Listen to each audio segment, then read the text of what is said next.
Hi guys, welcome to our YouTube channel Bong views. আমি শিলাজিৎ, আমি সুদীপ্তা। আপনারা যারা এখনো পর্যন্ত আমাদের চ্যানেলটা সাবস্ক্রাইব করেননি তারা প্লিজ এক্ষুনি আমাদের চ্যানেলটা সাবস্ক্রাইব করে নেবেন আর নোটিফিকেশন বেল অন করে নেবেন পরবর্তী ভিডিওগুলোর জন্য নোটিফিকেশন পেতে। আর যারা আমাদের চ্যানেলটা সাবস্ক্রাইব করেছেন তাদেরকে অসংখ্য ধন্যবাদ। আর পছন্দ হলে অবশ্যই ভিডিওগুলোকে লাইকও করবেন। তো আপনাদেরকে বলে রাখি, সুদীপ্তা আগের ভিডিওগুলোতেও বলেছে যে আমাদের এখন বর্তমানে ফেসবুক পেজ এবং ইউটিউব চ্যানেলে একই সাথে ফ্রেশ ভিডিওগুলো আপলোড হচ্ছে নিয়মিত। তো আপনারা যেখানেই দেখবেন আমাদেরকে দেখতে পাবেন ডেইলি, এবং ফেসবুক পেজে যদি লাইক না করে থাকেন অবশ্যই লাইক করে দেবেন। আচ্ছা, আমরা নিয়ে চলে এসেছি আবার একটা ইসলামিক ভিডিও, যার টাইটেলটা হচ্ছে কোরআন তুলে নেওয়া হবে পৃথিবী থেকে, এবং থাম্বনেলটা হচ্ছে যেদিন পৃথিবী থেকে তুলে নেওয়া হবে কোরআন। তো চলুন দেখে নিই ভিডিওটা আগে, এবং চ্যানেল নেম হচ্ছে বিভি নিউজ 24। আর যদি ভিডিওটা কপিরাইট ক্লেমের জন্য ব্লক হয়ে যায় তাহলে সম্পূর্ণ ভিডিওটা আপনারা আমাদের ফেসবুক বা ইনস্টাগ্রাম পেজে পেয়ে যাবেন, আর ফেসবুক বা ইনস্টাগ্রাম পেজের লিংক আপনারা আমাদের ডেসক্রিপশন বক্স আর ফার্স্ট কমেন্ট থেকে পেয়ে যাবেন। তাহলে চলুন সবাই মিলে ভিডিওটাকে শুরু করি। মানব জাতির জন্য আল্লাহর সবচেয়ে বড় উপহার হচ্ছে পবিত্র কোরআন। কিন্তু এমন একদিন আসবে যখন আল্লাহ পৃথিবী থেকে তুলে নেবেন এই কোরআন। 1400 বছর আগে জিবরাইল আলাইহিস সালাম মহানবী সাল্লাল্লাহু আলাইহি সাল্লামের কাছে নিয়ে আসেন পবিত্র কোরআন। 23 বছরের সময় ধরে একটু একটু করে আল্লাহ সম্পূর্ণ কোরআন নাজিল করেন। কোরআন নাজিল থেকে এখন পর্যন্ত এই গ্রন্থের প্রতিটা অক্ষর অপরিবর্তিত রয়েছে এবং সময়ের শেষ পর্যন্ত তা অপরিবর্তিতই থাকবে।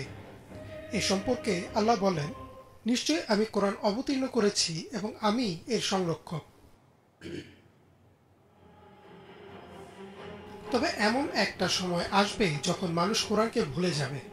পৃথিবীতে এমন কেউ থাকবে না যে কোরআনের কথা ভাববে বা কোরআন নিয়ে আলোচনা করবে।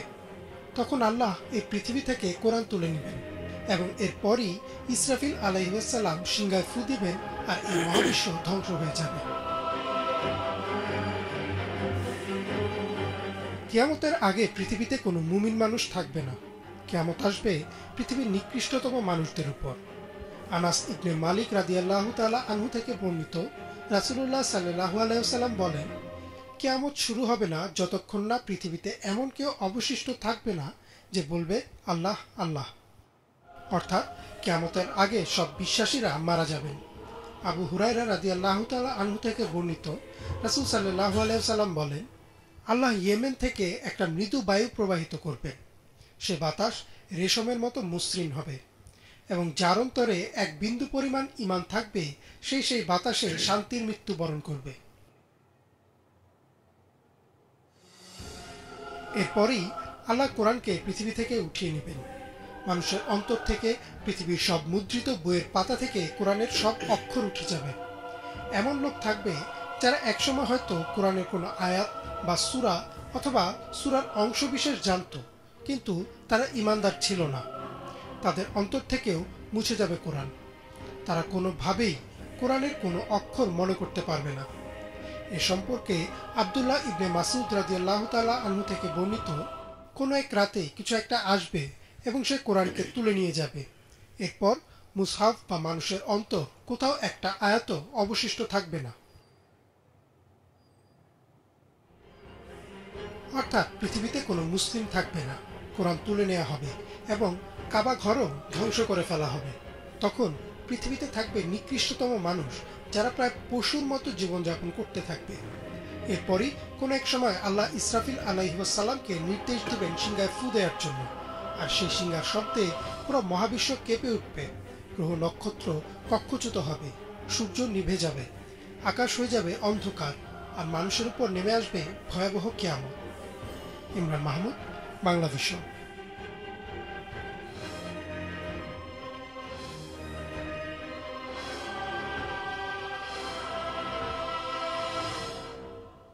দেখলাম হচ্ছে ভিডিওটা। তো এখানে এমন একটা সময়ের কথা বলা হলো যে যখন হচ্ছে কোরআন বলে যে পুস্তক, ইসলামদের পবিত্র ধর্মগ্রন্থ, যার কোনো চিহ্ন পর্যন্ত থাকবে না। তো আমরা কিয়ামতের দিন সম্পর্কে সবাই অবগত যে এমন একটা সময় আসবে যখন হচ্ছে বিচার হবে, তার কোনো মানুষের হচ্ছে পাপ পুণ্যের বিচার হবে এবং সে নরকে যাবে না স্বর্গে, মানে হচ্ছে জান্নাত না জাহান্নামে যাবে, সেটা ডিসাইড হবে। তো এখানেও এরকমই কথা বলা হলো যে মানুষ মানুষ কিয়ামত, এখানে একটা ইঙ্গিত পাওয়া গেল যে কিয়ামতের দিন তখনই আসবে যখন গোটা পৃথিবীতে আর একটাও মানুষ বিশ্বাসে থাকবেন না আল্লাহর প্রতি, এক্স্যাক্টলি ইসলামে বিশ্বাসে থাকবেন না, এবং মানে কোনো ঈমান থাকবে না, মানুষ একদম পাশবিক আচরণ করবে। সেই সময়ই হচ্ছে কিয়ামত আসবে, এবং তার আগে সমস্ত কোরআন হচ্ছে আবার নিয়ে নেওয়া হবে, মানে যেখান থেকে এসলো সেখানেই এবার কোরআন পৌঁছে যাবে, প্রত্যেকটা বইয়ের মুদ্রিত অক্ষর উধাও হয়ে যাবে, মানুষের মনে কোরআনের যা কিছু স্মৃতি ছিল, যা কিছু তাদের ছিল অথচ তারা সেগুলো পালন করতো না, সেই সমস্ত কিছু মুছে যাবে, এবং হচ্ছে পুরো মানে কোরআন লেস পৃথিবী হয়ে যাবে।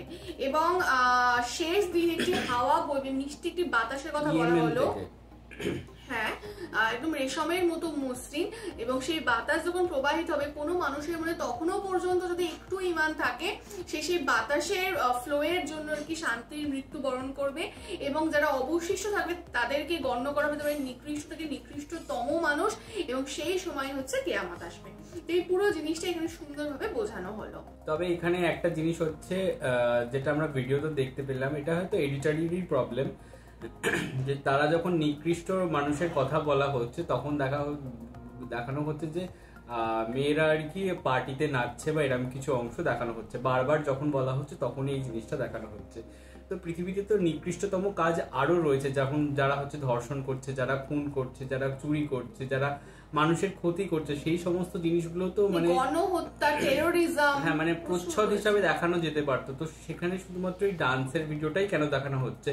যদিও ইসলাম হিসাবে এই সমস্ত জিনিসগুলো হারাম এবং সেগুলো নিকৃষ্টতম কাজ, আমি সেটা মেনে নিচ্ছি, বাট বারবার যখন বলা হচ্ছে তখন হয়তো আরো কিছু ক্লিপস অ্যাড করলে হয়তো ভিডিওটা আরো বেশি মানে মানুষের কাছে পৌঁছাতো যে এগুলো হচ্ছে নিকৃষ্টতম কাজ। আমি এখানে যেমন প্রচ্ছদ হিসাবে দেখানো হয়েছে, সরাসরি মুখ দেখানো হয়নি, আমি বলছি না যে সেরকম সরাসরি কিছু দেখাতে, বাট মানে যদি কার্টুন বা নিকৃষ্টতম বা এইগুলো নিকৃষ্টতম, সবগুলোই নিকৃষ্টতম এই হিসাবে যদি দেখানো হতো তাহলে হয়তো বিষয়টা আরো ভালো লাগতো। তো যাই হোক, ভিডিওটা যদি নিয়ে বলি, ভিডিওটা সুদীপ্তা পুরোটাই বলে দিয়েছে, এবং ভিডিওতে আমরা যেটা দেখতে পেলাম খুবই ইনফরমেটিভ ছিল, এবং এই ধরনের ব্যাপার আমরা এতদিন ভিডিও করে জানতে পারিনি। তো এই বিষয়টা আমাদের কাছে ভীষণ নতুন লাগলো এবং ভীষণ ইনফরমেটিভ লাগলো, এবং এখন থেকেই হয়তো আমাদের সেই সতর্কতা হওয়া উচিত যাতে আমরা এই দিনটার জন্য আরো লেট করতে পারি, মানে যাতে আমরা এই পৃথিবীতে বা আমাদের পরবর্তী জেনারেশন যারা আসবে তারা যেন শান্তিতে বিশ্বাস নিয়ে বা আল্লাহ ভগবান বলুন যাই বলুন না কেন তাদের উপর বিশ্বাস বা আস্থা রেখে জীবন ধারণ করতে পারে, এবং কিয়ামতের দিন যত সম্ভব যেন দূরে চলে যায়। এক্স্যাক্টলি ওটাই বলতে চাইছিলাম আমি, সেটাই। তো যাই হোক, ভিডিওটা ডেফিনেটলি ইনফরমেটিভ ছিল। আমাদের ভিডিও যদি আপনাদের ভালো লেগে থাকে অবশ্যই লাইক করবেন, কমেন্ট করবেন, এবং আমাদের চ্যানেলটাকে সাবস্ক্রাইব করে যাবেন। আর সাবস্ক্রাইব বাটনের পাশে জয়েন বাটন পেয়ে যাবেন, সেখানে কিছু ফ্যাসিলিটিস দেওয়া থাকে, চাইলে আপনারা চেক করতে পারেন। আর আমাদের যদি ফেসবুক, ইনস্টাগ্রাম সাইটে আপনারা ফলো না করে থাকেন, সেখানে লিঙ্ক ডেসক্রিপশন বক্সে লিঙ্ক পেয়ে যাবেন, সেখান থেকে আপনারা ফলো করতে পারেন। আর আমাদের যদি আপনারা পার্সোনালি পছন্দ করে থাকেন আমাকে শিলাজিৎ অপু সুদীপ্তা হিসাবে, তাহলে আমাদের পার্সোনাল ফেসবুক, ইনস্টাগ্রাম সাইটে আপনারা ফলো করতে পারেন, তার লিঙ্কও ডেসক্রিপশন বক্সে পেয়ে যাবেন।